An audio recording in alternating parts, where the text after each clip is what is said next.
There's that period, and it's funny because I've just been rewriting or just editing that section of this year's book. Is like it goes. We beat City, so we go to we go to Villa Park and we rest Fabinho because if he picks up a yellow card, he's suspended for the City game. So we play Lallana in the 6th, and we're a goal down until 5 minutes from the end of the game, and we score two and pull it round, and it's like Robbo scores the header at the back stick from Mane's cross, and he's fucking Gino, and he's dragging everyone back to the halfway line. Mane does it again and tries to drag everyone back to the halfway line. I was like, no, come on, Sadio, over there, come and get a snog off some fella at the front on the front row, which probably would have been Tom this time. So we've got that, and then we got Genk in the midweek, and we play Oxlade-Chamberlain in the 9 in that to for a laugh. He scored though. Yeah, and we win that. And then we play City, and we've got a full-strength team, and we beat them. And then we play Napoli in the midweek after that, and we draw. And it's a bit disappointing because we've missed the chance to go through with the game to spare. We rest Trent for that game, and then we play Brighton that weekend.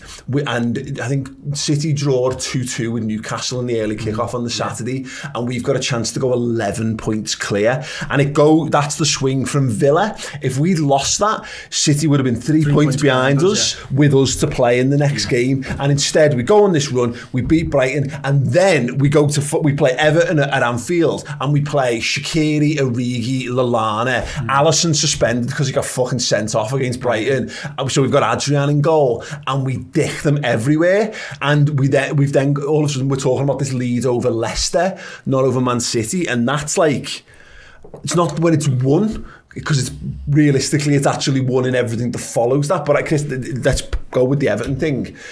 We walk out of that game when we're heading into December, the busiest period of the season. We know we've got the Club World Cup to come, and we've been a bit rocky. We've yes the City game, but we've been winning games by 1 goal. There's been lots of 2-1s around that period, and then we put a B team out and smack Everton anyway. And all of a sudden, I think the team go, and I think all as fans we go, okay, yeah. Well, we can handle anything, because if we can heavily rotate that much and still smack a local rival, put 5 past them.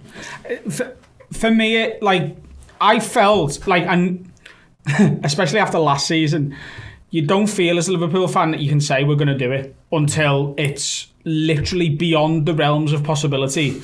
Then we start saying now you're going to believe us, we're going to win the league, and a fucking global pandemic hits and we all start fearing the worst. We just let ourselves believe again. But privately, it was the City game. Because City played really, really well in the first 25-30 minutes, and we were 2-0 up because we were just like, you've got nothing. This sounds, until you study it, and even after that it might sound ridiculous, I think Salah's goal in that game is the best goal in Premier League history. I love that goal. Mate, it's my favourite of the season. The 2 passes from the fullbacks. That's the header onto the floor, isn't it, after the count? That's the best goal this season. There's absolutely nothing from the moment Trent Alexander-Arnold gets that ball at right back to the 4 seconds later when it's been to the left wing and back onto Mo Salah's head in the box. It's literally like 4 to 5 seconds. There's not a single thing that Man City, who at the time were regarded as the best team on the planet, can do to stop it. And they'd really like to stop it. There's nothing. The crossfield ball, Robertson takes 1 touch, I think, and then whips it in. And it's a header into the floor, into the corner. It's the best goal in Premier League history, and change my mind in the comments. Show me a better one. No, I don't believe there is one. The thing for me in that Man City game, Sam, Fabinho's goal, because that goal, absolutely. But what Fabinho's goal stood for, because as I mentioned, we purposely gambled Villa to make sure that Fabinho was 100% going to be in that game, that there was no way that he was going to not be available for it, and for him to break the deadlock, and particularly considering the summers that the 2 teams had, and when you consider what Fernandinho's done to us down the years, he's just always had worldy games against us, and all of a sudden we've got this, we've gone out, we've bought this lad, and we saw him, he comes off the bench in the Etihad last season, when the 11mm happens, and he's good, but you get a little sense of he's been bought for for these games. He's there to help us be better than Man City. So we don't have to scrap or engineer a win. We can just go toe-to-toe with them and beat them. And that was a difference where they brought in Rodri in the summer to be their Fernandinho replacement, and he was still settling in and not having an impact on games. We had Fabinho in from the season before, and he was ready. And as much as he played really well in the back end of last season, that was, for me, that goal was the one where it was like, I think it just showed Man City, we're at our prime here. There's no building Liverpool here. We're just better than you. Yeah, and I think the whole sort of scene around that of resting Fabinho was so not Klopp-like. Yeah. He's done that more this season. He's trusted other members of the squad. Previously, it's like one game at a time, yellow card or not, he's got to play. And we've actually had the odd suspension here and there because of it, haven't we? But that showed again, if looking back at it, that he actually trusts the squad now much more than he did, and he respects the level that we're at as a squad now. And I think, like you say, that moment just epitomised everything about the season. Like, it was an unbelievable atmosphere, it was an unbelievable strike. And I think City, when that ball hit the net, obviously had the madness of the handball, but that was just like, shit, whatever we do here, Liverpool will always, and the scarred from previous experience as well, will just go up to the end and bang, goal. And then, like you said, Adam, I completely agree, that goal is ridiculous.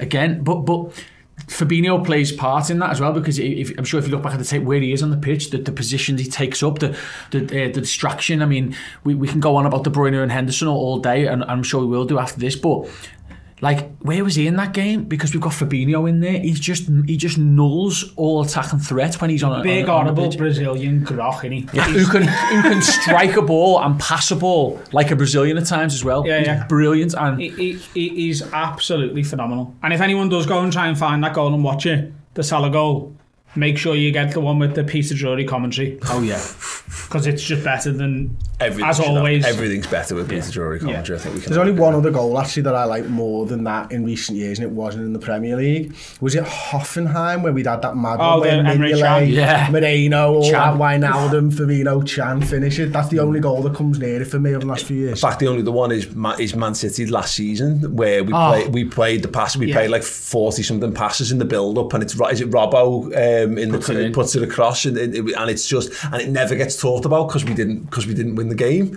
And Shaqiri against Everton in the 5-2. Oh yeah, can I just add We're one really more good game? at fussy, actually, aren't we? Can I add one more game to the sort of mix here? And it's a bit left field, but it's everything surrounds this game. So first game of the season, competitively-ish, was the Charity Shield, Community Shield, whatever you want to call it now. And I don't think we were that arsed about winning it, but we played unbelievably over that 90 minutes. We were the better side. They were holding on. We lose on penalties, unluckily.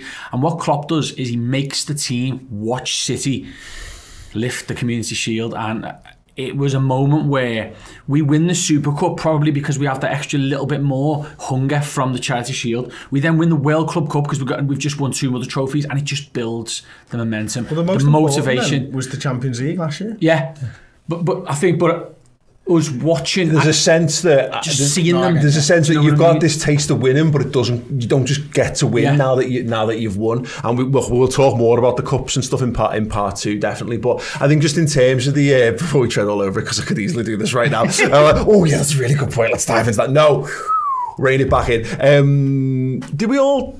I mean, Adam, you mentioned it, but like Chris, did you after Man City? I'll be honest, it's easy to say now, but I thought at the time.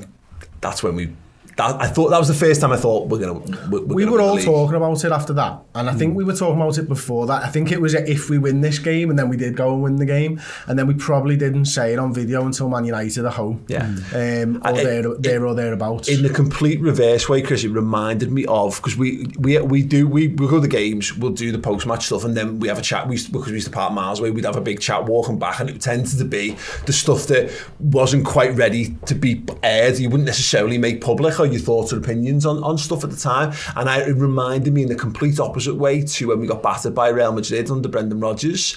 And I remember walking out of that game and going, someone said to me, what do you think we need? And I think we need a new manager. And I thought Brendan Rodgers was done then, but it wasn't really, we weren't ready to truly get, to say that until probably the end of the season. Then obviously he goes games into the next ones. That was very similar to that. Was that we walked away from Man City going, I know we let it slip the season before, But that felt like, it genuinely just felt like we were better. We were just better than Man City, and it was going to take a lot for us to not win it. I agree with that.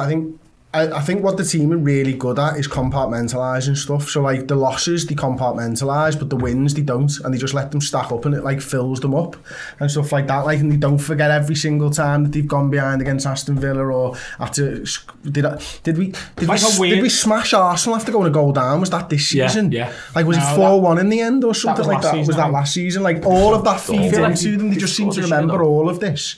Yeah. I know we had a 5-5 game with them that everyone forgets about. The League Cup. It is like a weird confirmation bias, isn't it? It's like Liverpool's entire squad think we are unbeatable. We are the best team on the planet, and every win adds to that. And it's like when like you believe something, so you ignore all the articles that tell you the exact opposite. So when they get a loss or a draw, they're just like, that's bullshit. That one, put that over there. We're just going to keep looking at all these wins we've got, and that meant that belief and mentality is a big part of it. Have you seen Homecoming on Amazon Prime? Anyone? It's like this thing where they basically give war veterans a drug to forget about all the bad experiences. It wouldn't surprise me if after every loss, Klopp's there just going, take one of these, lads. It's just like a Men in Black style. That's all they're doing. They just forget about every loss. It's that clip where he puts the sunglasses on. That's what it is. He then pulls it up and flashes everyone's brains.